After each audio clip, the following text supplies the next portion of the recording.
नमस्कार। आज बात करते हैं एआई की।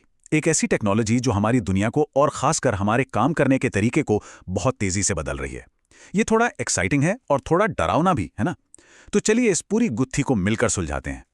तो शुरुआत करते हैं लिंक्डइन के को फाउंडर रीड हॉफमैन के इस बड़े बयान से। उनका कहना है कि भविष्य का करियर ही एंटरप्रेन्योरशिप है। ये सिर्फ एक कोट नहीं है, ये पूरी बातचीत का सेंट्रल आइडिया है। पर इसका मतलब क्या है? क्या हम सबको अपनी नौकरी छोड़कर अपना बिजनेस शुरू कर देना चाहिए, या फिर इसके पीछे कोई और गहरा मतलब है?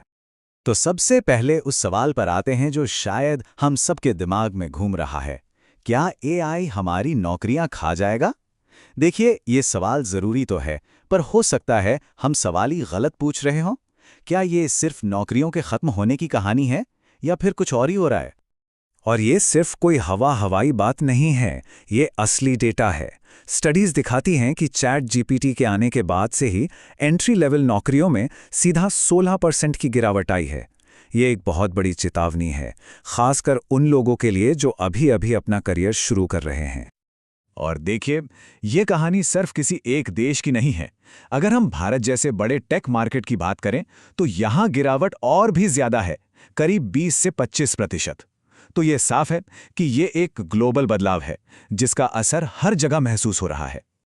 तो फिर ये सवाल उठना तो लाजमी है, क्या वो पहली नौकरी, वो करियर की पहली सीढ़ी अब बस इतिहास बनकर रह जाएगी? ये एक बहुत ही गंभीर चिंता है जो आज कई युवाओं और उनके परिवारों को परेशान कर रही है। लेकिन ठीक यहीं पर रीड हॉफमैन एक बिल्कुल अलग नजरिया सामने रखते हैं। उनका मानना है कि हम सब इसे गलत तरीके से देख रहे हैं। ये अंत नहीं है, बल्कि एक नई शुरुआत है। नौकरियां खत्म नहीं हो रही हैं, वो बस अपना रूप बदल रही हैं, और हमें भी उनके साथ बदलना होगा। तो ठीक है, अगर नौकरियां बदल रही हैं, तो सवाल ये है कि इस नई दुनिया में टिके रहने के लिए, सफल होने के लिए हमें कौन सी स्किल्स चाहिए होंगी। चलिए अब इस पर बात करते हैं कि इस एआई वाले भविष्य के लिए खुद को तैयार कैसे करें। हॉफमैन जिस एक स्किल पर सबसे ज्यादा जोर देते हैं वो है कंप्यूटेशनल थिंकिंग। अब रुकिए, इसका मतलब ये नहीं है कि सबको कोडर बनना पड़ेगा। नहीं, इसका असली मतलब है किसी भी प्रॉब्लम को इस तरह से देखना, उसे ऐसे छोटे छोटे लॉजिकल टुकड़ों में तोड़ना जैसे कोई कंप्यूटर सोचता है। ये एआई से सही सवाल पूछने की कला है और फिर उसके दिए जवाबों को सही से समझने की काबिलियत। चलिए इसको और भी आसान बनाते हैं। ये जो 3 स्टेप मेथड है, ये कंप्यूटेशनल थिंकिंग को असल में इस्तेमाल करने का एक जबरदस्त तरीका है। देखिए, आप सिर्फ एआई से जवाब नहीं मांग रहे, बल्कि आप एआई से ही कह रहे हैं कि वो आपके लिए एक बेहतर सवाल बनाए। ये तो गेम चेंजर है। पहला स्टेप, अपना गोल बताओ।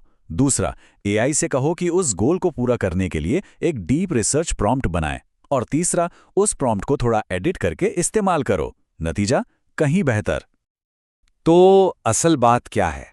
असल बात है माइंडसेट में बदलाव की। हमें एआई का सिर्फ एक पैसिव यूजर नहीं बनना जो बस कमांड देता है। हमें उसका एक एक्टिव पार्टनर, एक सहयोगी बनना है। जरा सोचिए, आपके पास एआई एजेंट्स की एक पूरी टीम है और आप उसके मैनेजर हैं जो उनसे मिलकर बड़ी बड़ी प्रॉब्लम सॉल्व कर रहे हैं। चलिए अब इंडिविजुअल स्किल से थोड़ा जूम आउट करते हैं और बड़े पिक्चर को देखते हैं। ये कहानी सिर्फ हमारी आपकी नहीं है, ये एक ग्लोबल दौड़ है, एक ऐसी रेस जिसमें अरबों खरबों डॉलर्स का दांव लगा है। $13 बिलियन।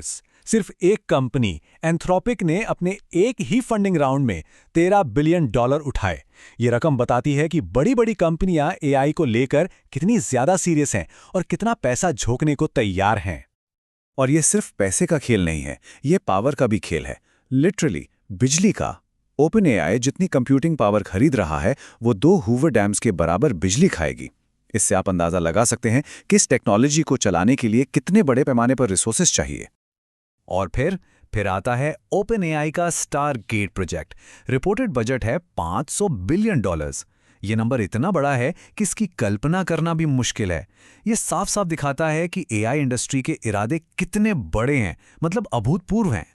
तो सवाल ये है कि इतने बड़े निवेश का, इतनी एम्बिशन का आखिरी मकसद क्या है?